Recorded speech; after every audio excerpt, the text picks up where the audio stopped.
but please, would you mind introducing yourself and saying a little bit about what you do at the moment? Just a quick 30-second introduction. Sure, thanks. I'm Dan Morehead. I had started my career as a hedge fund manager at Tiger Management, and then in 2011 got excited about Bitcoin, and we launched the first crypto fund in the US. We've since launched funds that do pre-auction ICOs or other big blockchains, and we're raising our third venture fund. So we try and help LPs get exposure to the whole space.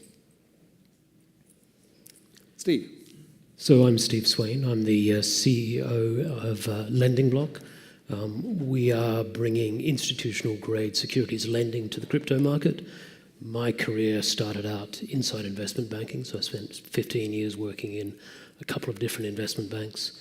I got sick of it and went to work in management consulting, so I was a partner advising traditional investment banks on various strategic matters. And one of the things that I saw happening was that blockchain-based economy was looming, and these banks were just not getting it. So I decided to jump to the other side and start my own firm, which is building some of that institutional foundation stones that really is going to enable proper, serious institutional investors to access the market.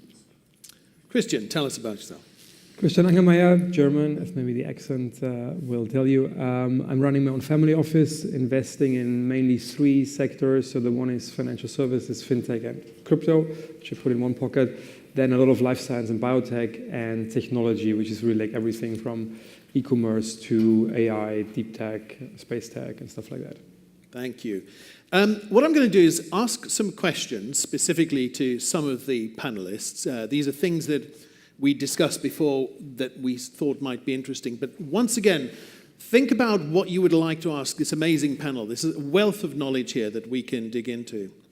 So, Steve, you're based in Gibraltar, is that right? Yeah, so we took the decision that we wanted to base our company somewhere where we could get regulated. And the viable choices to be regulated at the moment are fairly far and few between. We heard Jennifer talk about the regulatory arbitrage as well that was taking place at the moment. No, actually, Tobias mentioned that in the introduction. But we saw recently Gibraltar issue what looks like, I don't know if it is, maybe you can tell us, it looks like the first well-thought-through DLT license for companies, for storing and transmitting value. So very specific, right? Is it a good thing? Should we encourage it? So the regulator in Gibraltar and the government work very closely together to put in place a framework, a principles-based framework, to allow blockchain-based financial businesses to be able to describe what it is that they're doing and demonstrate that it's properly run.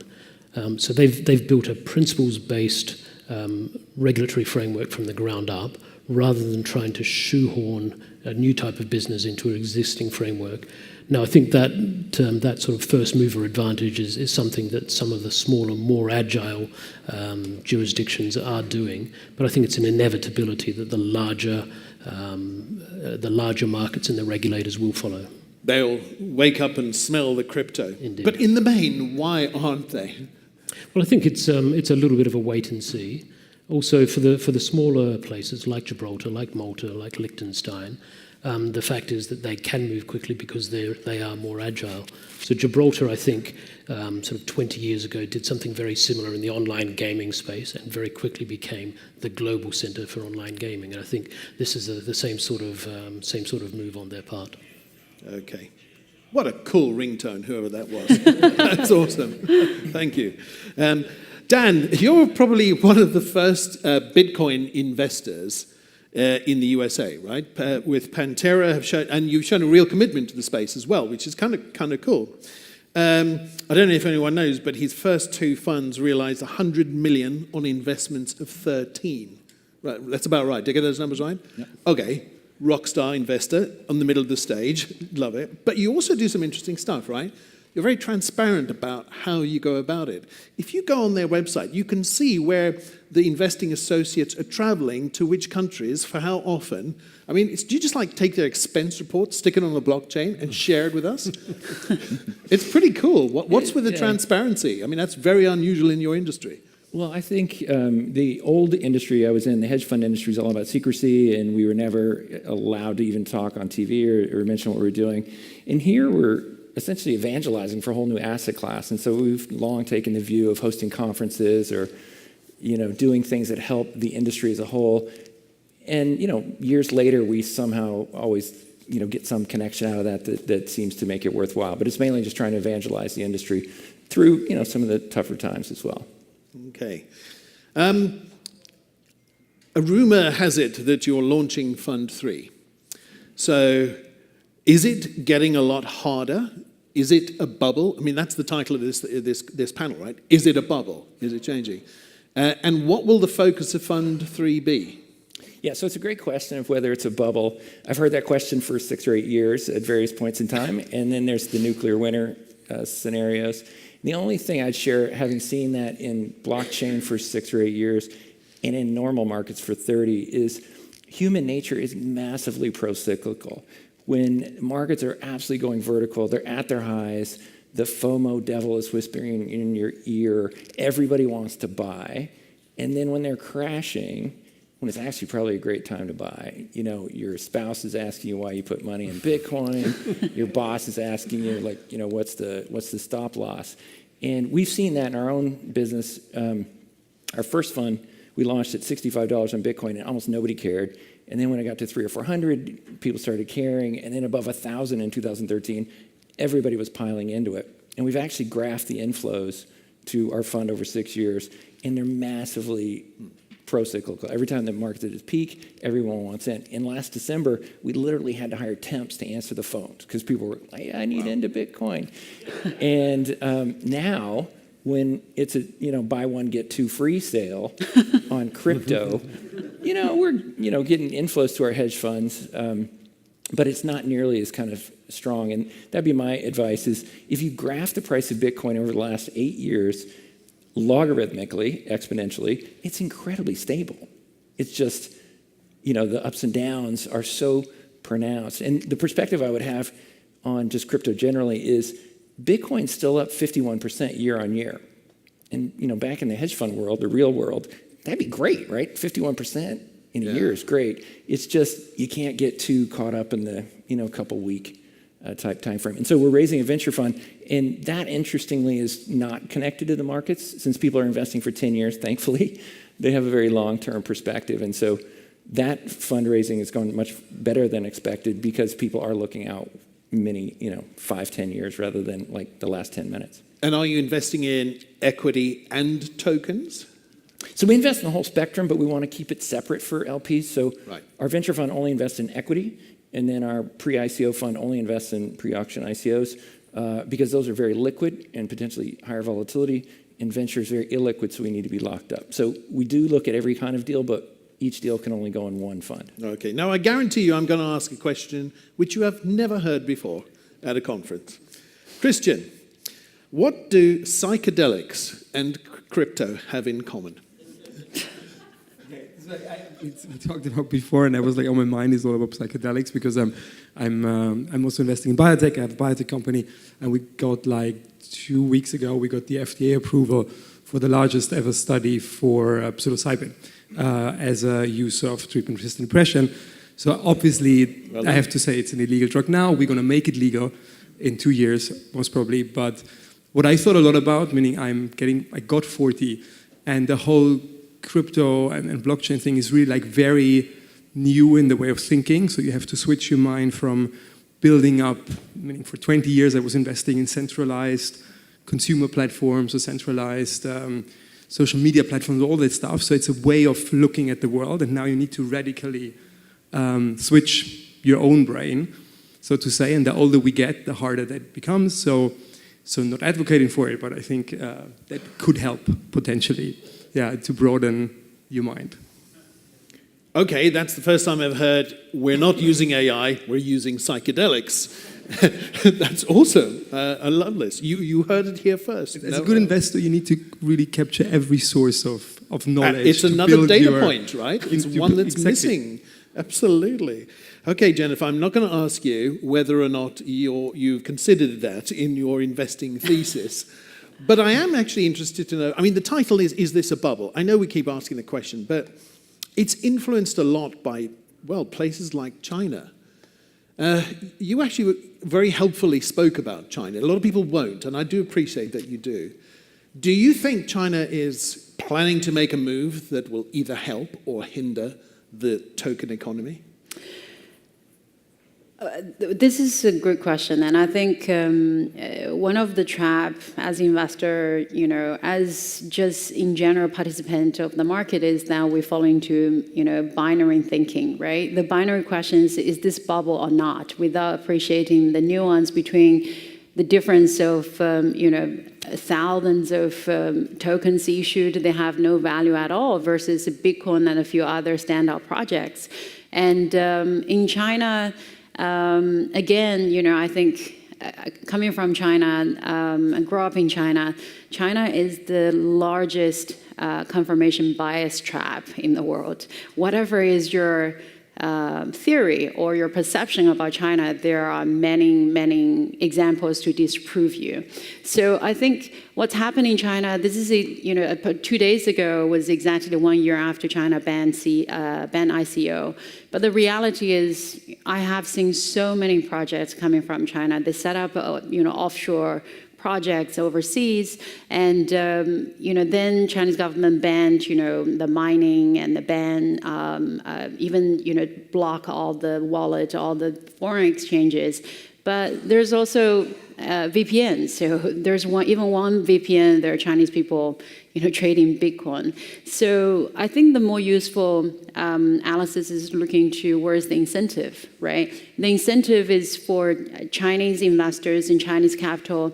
One is capital freedom, which a lot of people, doesn't matter how much you make, if your capital stay in China, is a zero-sum game, right? And if you can exit, outflow your capital overseas, is much better guarantee. So cryptocurrency has been a vehicle for a lot of Chinese investors looking to exporting, their capital, which is exactly the reason why the government is very nervous about this. And, also the nuance within China is that if China is really moving to digital RMB, the decision will be made by PBOC, which is central bank. Yeah. And if China allow tokenization or ICO, the decision is made by the regulator that's also in charge of currently regulating stock market, bond market, and their incentive is to keep the existing status quo going because that's where the interests are, right? And I think, personally, I don't think the approach that blockchain is good, crypto is bad approach is sustainable, because ultimately you have to combine those two together. So what we will see is quality company, Chinese company, try to issue tokens overseas, offshore, and talents from China will try to involve in project that's offshore as well, and also enormous amount of capital will come offshore to invest. So I think for Dan's fund, probably there will be, even with this market, there will be a lot of Chinese investor interesting as well. I think so. Matthew, what do you think is the biggest, what are the biggest risks to the crypto industry as a whole? Discounting the crypto industry is a big risk.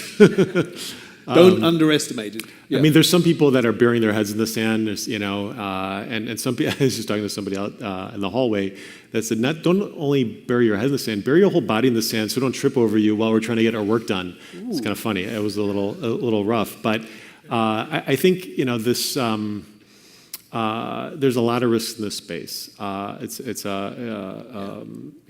still in the early days of crypto, and a lot of the typical infrastructure that institutional investors, professional investors need and want is absent in terms of custody and better regulatory clarity, better tax clarity.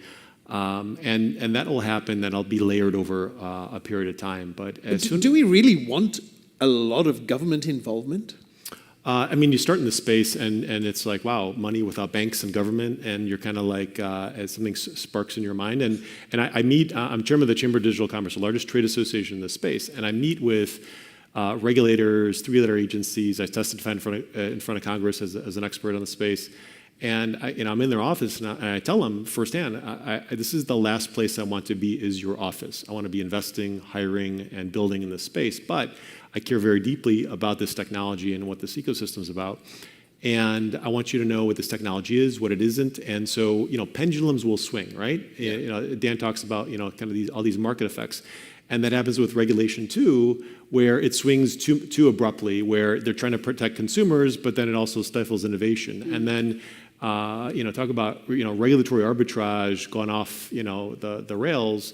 People will move. I remember people were moving 20 years ago to go to Dubai and Abu Dhabi to start their new career because that was the promised land. People in this space will, without hesitation, move to Singapore and Switzerland or Mauritius or Barbados or any of these other whippersnapper countries, and not saying Singapore and Switzerland are, but some of these other ones, you're kind of like, wait, Malta is now crypto friendly? And we're going to see more and more of that. The regulators are definitely smelling the crypto. Well, Steve mentioned that he chose, right? You chose Gibraltar because you needed to be certain of the regulatory, as certain as you can be, of the regulatory environment. Has it turned out the way you had hoped? So I think so far, yes.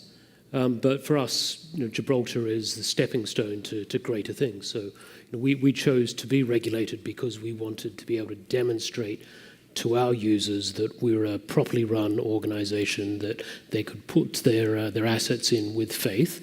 But for us, that's part of a three-part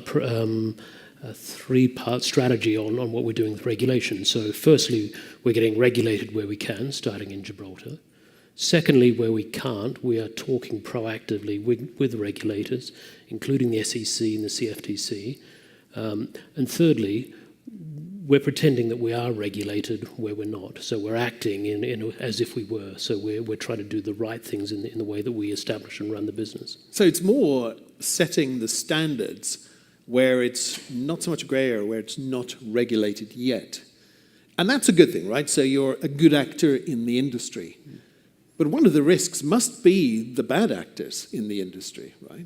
Is there anything that we can do about that? Well, I think we talk about big risks facing crypto. I think I'd liken us to be Goldilocks wandering around in the forest at the moment. And the risks to us are that we can be over-regulated, which can stifle the innovation. We can be under-regulated, in which the bad actors prevail and the mass market benefits aren't there. So there is a really fine balance of being able to get it just right. And that's really what we're trying to do through our proactive talking with regulators. And it's good to hear that that's a common theme. Absolutely. Christian, I'm not going to ask you any more about psychedelics. Well, maybe not now, maybe in the break. But just at the moment, though, I would like you to help us just step forward. Imagine we were sitting on a panel in 5 years' time. 5, that's quite a long way away. Not 3, 5. What do you think the world looks like with regards to cryptocurrency and the challenges we've spoken about right now? Complicated question. Sorry. No, so I think, by the way, I'm based on Malta, so I see the similar to, my holding is based on Malta. But I do think ultimately you need to win the big territories on regulation, maybe one sentence. So hopefully in 5 years we see that China and at the end America have I would say any regulation and any firm decision of how they see the world is better than zero, because what I, over 20 years doing a lot of financial services and fintech, is like, as nice it is when you have Malta, Gibraltar, whatever, doing stuff, they don't matter. And we live in a world where smaller countries are not equal, although we like to say that at the UN, but it's not. Like, America gets you, wherever you are, unless you decide for the rest of your life, not traveling to America anymore, and not to any country we might give you to America if you do something bad. So America needs to get a view on that, and I think, as I said, any view is better, because then we all know this is right, this is wrong, in detail, and the same most probably for China. I think my personal view is I've never invested, and now it's very bad now, I've never invested in a token, because I'm very much on the corporate side, so I was always also very blunt over the last 12, 24 months that I told at conferences when people ask, should I invest in a token? I was always like, no, I rather invest in companies which take money from you because there is a huge market for lemons.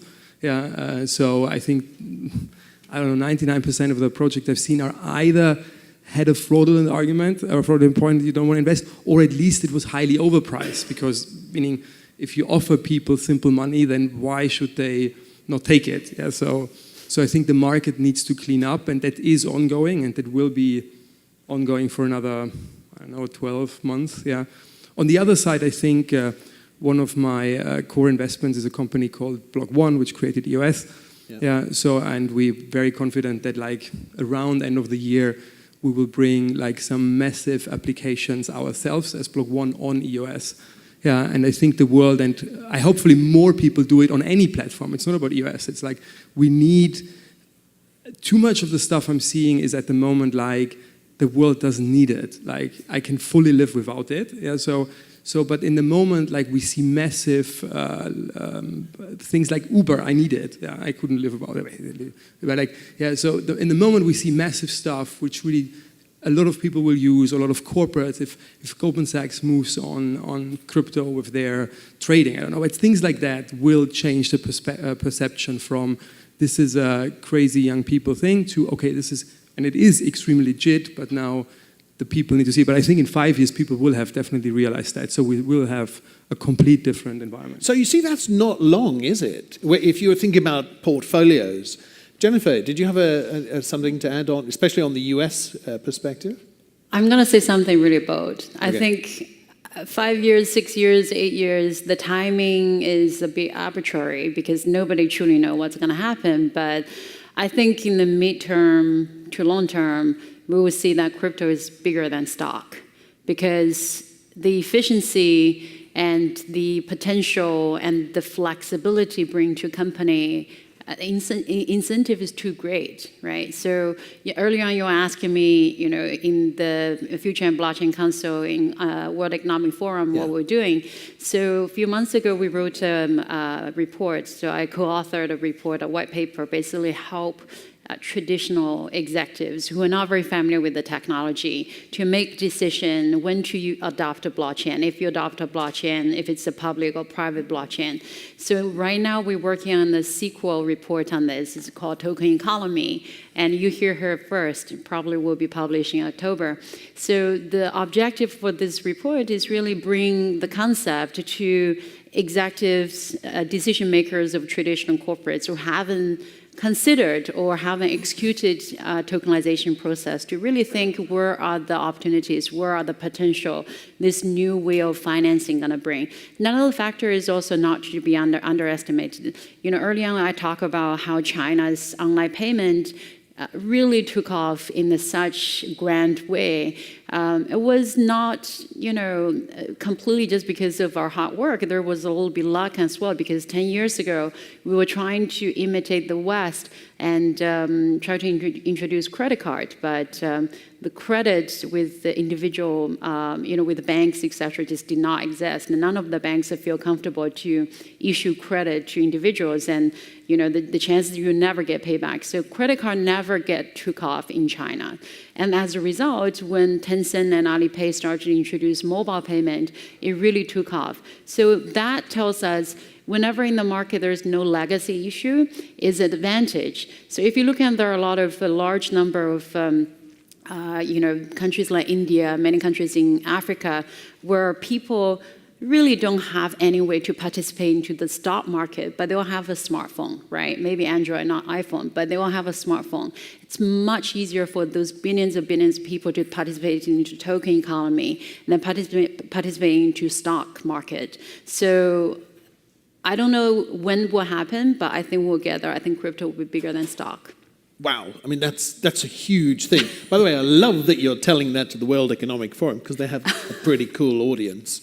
So I can't wait for that message to propagate amongst their asset managers. Earlier this year in January, we were both in Emirates, In Emirates, I was talking to room full of people like yourself here, and everybody's converted. Everybody's really, into really figure out how do I participate more. And then a day later, I went to Davos, and some of you probably have seen I had a debate with Robert Shiller. He's a Nobel Prize winner, and on Bitcoin cryptocurrency bubble.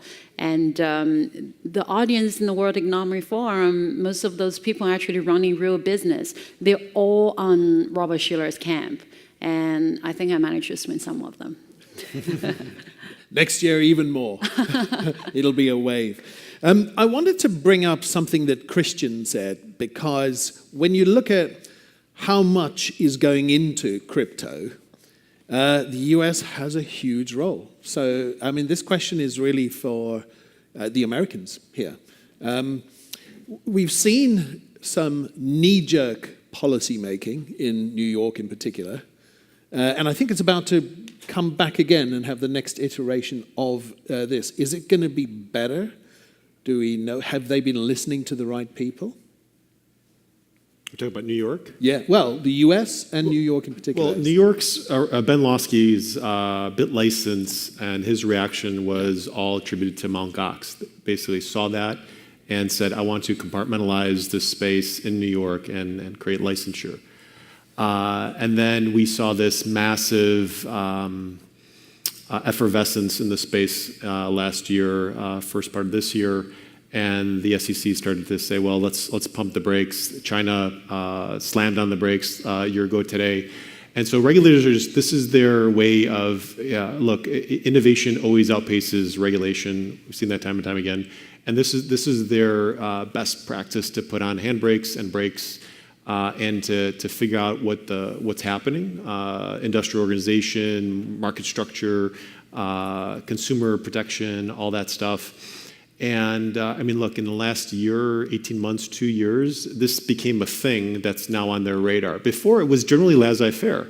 Okay, some people are doing some financings and going offshore, doing some onshore, and it wasn't much of a thing. And I would say the U.S. actually was okay with that. And then the numbers got big enough, and there was enough consumers participating in this where they started to have to amp up their game in providing better clarity. And I think that's a work in progress. At the Chamber, we prepared this Token Alliance white paper for regulators to put on the top right-hand corner of their desk as a reference to figure out what this technology is and how to engage with it. But it's, to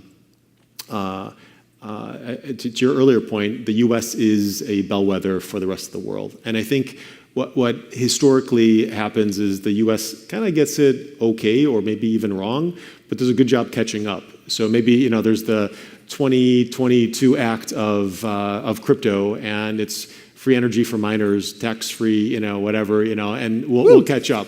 That would be awesome, but it doesn't fit a particular rubric in the guidelines at the SEC, CFTC, et cetera. So it's a work in progress. Dan. Yeah, my perspective on that is that we deal with regulators and even heads of state all around the world trying to find investments. And like Eric said, we've traveled to probably 30 countries and spent weeks and weeks trying to do things. The U.S. actually has been way ahead of most countries. The Treasury's FinCEN had a paper out on regulating cryptocurrency in March 2013. The IRS ruled, I think it was in 2014, very pro-Bitcoin, ruling it property. CFTC's been massively supportive of regulating cryptocurrency. So I think the U.S. has been way out ahead.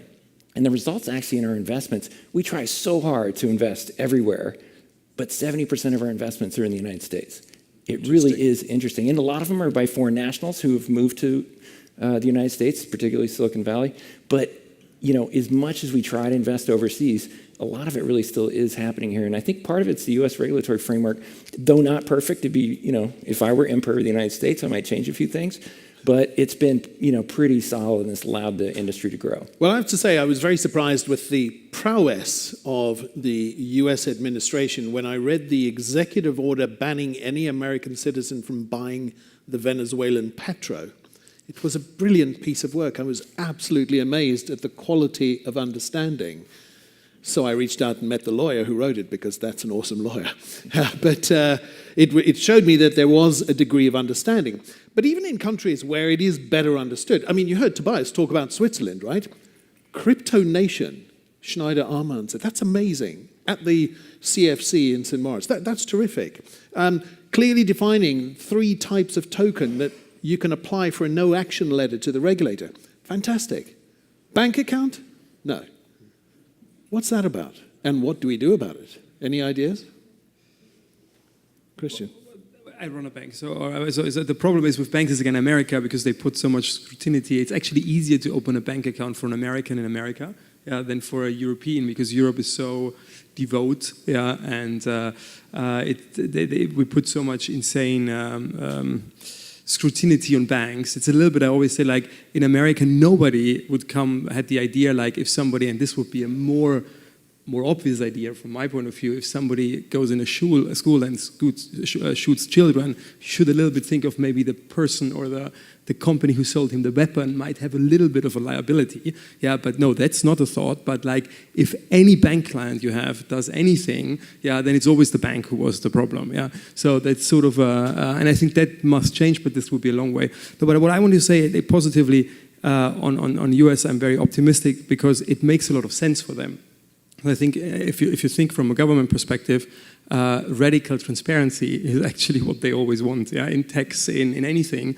And if you think of a fully tokenized world, in a very extreme saying, you can say crime is not possible anymore when we know exactly, as long as and I think one big thing a lot of big platforms like EOS as well is working on, you need unique identity. But in the moment you have unique identity, you could exclude crime, because if nobody can steal anything anymore, if you cannot move it anywhere, if we live in a digital world where not everybody can see that you have it now.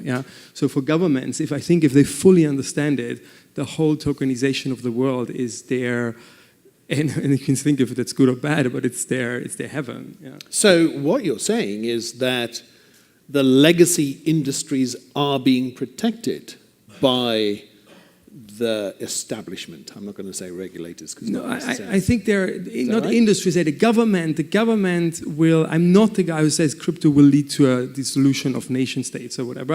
I rather think it will support functioning states or organizations. But I think there are industries, if you go in that, like sectors, who will be very much disrupted. For example, I think centralized social media platforms are the first thing which will be completely disrupted, because it doesn't make any sense that Facebook takes 20 billion out of its users by providing a free service. But like actually, I always think it in a context like we have a universal basic income. Everybody wants it. I think it's good, but not the government should provide it. But every person has a unique value because we're providing data with everything we do. But at the moment, practically the already existing universal basic income is taken away by certain companies like Facebook, Google, whatsoever. So, and I think tokenization will be extremely valuable to bring practically that money back to every individual, and so give them a universal basic income. So that is for me like the big first thing which will actually destroy, or at least very, very hit hard existing big companies. I think other companies though will, I think for example banks, if they do it smartly, they can rather profit. So they not necessarily will vanish, they will look different, but they can rather incorporate blockchain. Anyone want to come back on that, especially Facebook giving up its data? They will not give it up. They will be out of business because somebody else will make it better and will give the value back to the consumer. Aligned incentives, I think, is going to, through a token. So I think that everybody will, get the equivalent of a dividend or share in the value creation there. And that's obviously we've seen PowerPoints and compasses being drawn towards that future, and we could see that future. We've got a ways to go there. On the banking side, a lot of the crypto companies we deal with, partner with, I've invested in, have better than bank grade KYC AML. They are kind of using cutting edge technology, and then you go to traditional banks, and it's hard for a compliance group historically to deal with a crypto company, and they don't understand how to do it, and the penalty for missing something is really high, and so they're incentivized just to say no. Coinbase had this really amazing ability to get a bank account and create a market leader In with Estonia, that. right? Yeah. Well, I mean that was a I'll call it in crypto terms, that was a great hack that gave them the ability to service a massive customer base. Now, we're 2018, it's still hard to get bank accounts for crypto companies. It's changing. There's no less than 5 pitch decks on a crypto bank of the future in my email box. We're going to buy a bank in this jurisdiction. We're going to connect with this correspondent bank, and we'll be able to, be the crypto bank of the future. And lose your SWIFT number in 5 seconds. People are trying to solve for this because it's still a massive pain point. Yeah. Just on the banking, we've got a client who was a bank, but we haven't been able to open a bank account with them. So I think it shows the kind of schizophrenia that exists within the system. Sounds fair. What? But I think the nature for regulators, the nature of the regulatory process is by default retrospective, right? They based on what they observed happening in the market, and then came up with a solution. The market already moved forward, right? So I think regulators cross board, all struggling on this, probably apart from Switzerland. For the rest of the regulators, we will see that regulators trying to come up with a solution, but I always come back to where is the incentive, right? If the incentive is to enable billions of people, unbanked people, population get banked. People who have to forced to believe their country, and all they need to remember is the password in their head, and they can transfer the assets, right? And incentive for companies, instead of relying on PE and VC and IPO investment bank, they are able to raise funds from their customers as well, not only just their shareholders, right? I think all this is a very powerful incentive that eventually there will be, I think the equilibrium will be found eventually. When we are very far from there yet, and I think Christian also brought up a very important point, which is individual data ownership. I've been writing quite a lot about individual data ownership. I think data ownership is our generation's politics. And, Facebook, Google, Twitter is not doing very well, but, Facebook, Google, et cetera, if you have a Facebook account without even using your account, just having an account, they are roughly average making $4 from you a month, right? Even if you don't use it. So, I used to be very much against universal basic income, not because I'm against the idea, but I don't think there will be a way for a healthy economy to find a way to pay for it. But, with a lot of blockchain-enabled solutions to enable people to not only just, have individual data ownership, but also giving the pricing power back to the individual, by owning their data, trading, selling their data. That's the source of UBI, right? That's how we pay for UBI in the AI economy. So all of this is a very powerful incentive that eventually, I think, regulators will have to come up with a solution. Otherwise, we'll be left behind. Dan. Yeah, I was going to say, I strongly believe with Christian on this, that when we look back, the thing that's going to be disrupted the most, which we're probably not thinking today, is social media. It's so centralized. If you think about it, Facebook controls 2 billion people's lives, potentially influences elections, all that stuff. It's so centralized, there's one guy with voting rights. The board doesn't even matter. There's one person that controls the entire thing that's sucking $40 billion a year out of the economy. The other data monopolist, Google, if you add the two of them together, they get 99% of the online marginal ad spend. That is an order of magnitude more than John D. Rockefeller had in the oil business. It's crazy. There's only 1% left for all the rest of the people on Earth to develop new applications, to do things. And that's what's going to be disrupted. And there's projects like Kin, which Kik Messenger's doing, that are fascinating. They're going to do a decentralized social network where all the people who contribute, all the 2 billion people that spend 50 minutes a day building all the content for social media, they're going to own it, proportionate to how much they contribute and develop. It's kind of like cooperatively owned. And then the other one to look at is on the Google, the search side, is when our kids look back, they're going to go, You let them read all your personal emails and sell the data. Wow, that's a really wild business model, right? It's going to be Brave Browser's basic attention token.